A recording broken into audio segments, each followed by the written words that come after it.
Time for New Year's resolutions? Forget it.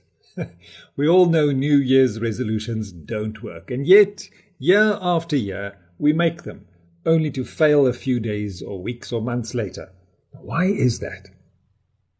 I wonder, how many times have you started the new year with the ambition of making some drastic and dramatic changes in your life? And how many times have you succeeded? It is a scientific fact that very few people achieve their New Year's resolutions unless they are supported through that process of change. And we'll come back to this point in a moment.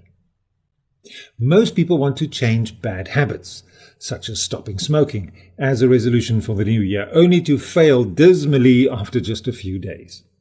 Of course, putting so much pressure on the first few days of January will most likely lead to failure, as well as not understanding how to change habits.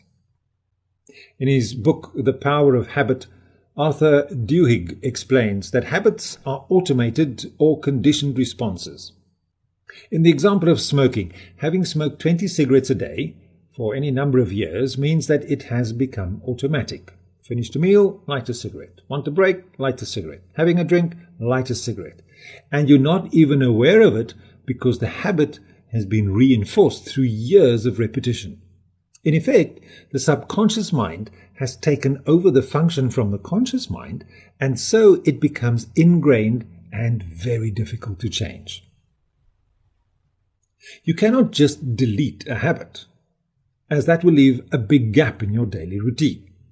If you don't replace it with another habit, the old habit will just find its way back in, based on the subconscious conditioning. So in order to get rid of the old habit, you need to create a new, healthier habit with which to replace the old one. You can, for instance, use a stress ball or drink some water or go for a short walk. Anything, really, as long as you don't leave that gap in your life. And to create a new habit takes up to 6 weeks of repetition for it to be ingrained and to become the new habit. The easier the new habit is, the bigger your chance of success. And it is, of course, always easiest to start with small changes. Now, you may know the saying, how do you eat an elephant? One bite at a time.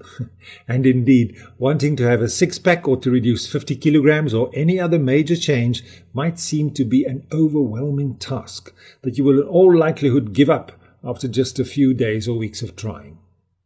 Change is best effected when it is done in small steps upon which you can build over time. So you want a six-pack. Start by doing just 1 or 2 sit-ups daily, just to start establishing the routine. Then after a week or 2, increase it to 5 sit-ups. Another few weeks, maybe you want to increase it to 10 or 20. And in this way, you are taking small steps that lead to more steps that in the long run will lead to lasting change and, of course, ripped abs. By starting with 100 sit-ups per day, you will only be setting yourself up for failure. What about if you want to reduce your weight? Stop thinking of going on a diet and just start changing slowly. Perhaps starting to change the way that you eat. How about starting off by halving the number of teaspoons of sugar you put in your coffee or tea? Or to replace that garage pie with a fruit?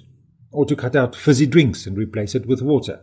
Then, after some time, you can add the next step, such as weighing yourself daily and keeping notes of your weight to see which of the changes you are implementing are having the desired effect. Then add another small change, such as cutting down on meat and adding more vegetables and salad to your plate.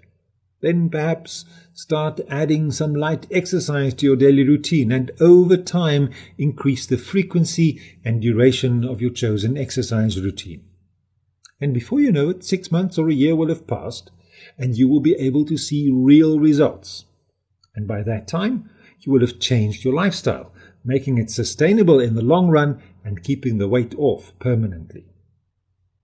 But of course, we all want instant results, as we live in a world of instant food and instant gratification. In his book, Everything is Fucked, author Mark Mason stresses the fact that if you want to achieve something, you have to make the effort and sacrifice to do so. Want to get into a regular fitness routine and get those sought-after abs we spoke about just now? Then you have to make the sacrifice by getting up early, while everyone else is still asleep, and slowly but surely start working towards your goals. He goes on to say that we should choose what we give a fuck about. For instance, stop giving a fuck about what's happening on social media and start giving a fuck about your health. He says that pursuing happiness is not something to achieve, but it is a constant work in progress. And so, in my opinion, is a healthy lifestyle. His book is also well worth the read, as it also explores issues such as why you are not special and that you need to take responsibility for what happens to you. But let's get back to why we should forget about making New Year's resolutions. If you want to make a change in your life, don't put it off until some distant date in the future. By doing so, you will give up even before you've started, because subconsciously it seems unachievable. Once you have decided to make the change, rather start right now, today, right this minute. Start small. Start by doing just something that you can build upon tomorrow and the next day and in the weeks and the months to come. Perhaps just start by drawing up an achievable plan with realistic goals and dates. It's as simple as that. Take one small bite at a time and work your way steadily through the elephant, and you will reach your goal. Well, don't eat an elephant, save the elephants. But to get back to my earlier point, make sure you have some support. It is much easier to start jogging with a friend or family member than doing it alone, because you can both motivate and even challenge each other. Or go and see a therapist of some kind, like a hypnotherapist, to help you to get clarity, a person who can assist you through your process of change. So, here's my advice. Don't wait for January the 1st to make changes. Don't even wait till Monday. Just start today. Start right now. And slowly work your way to success. I'm Hendrik Baird. I write regular articles on findahypnotist.co.za. You can read this one there, and of course find all the others there. Find a hypnotherapist in your area, as well as my contact details and links through to my website. Hypnosis works, transforming the mind.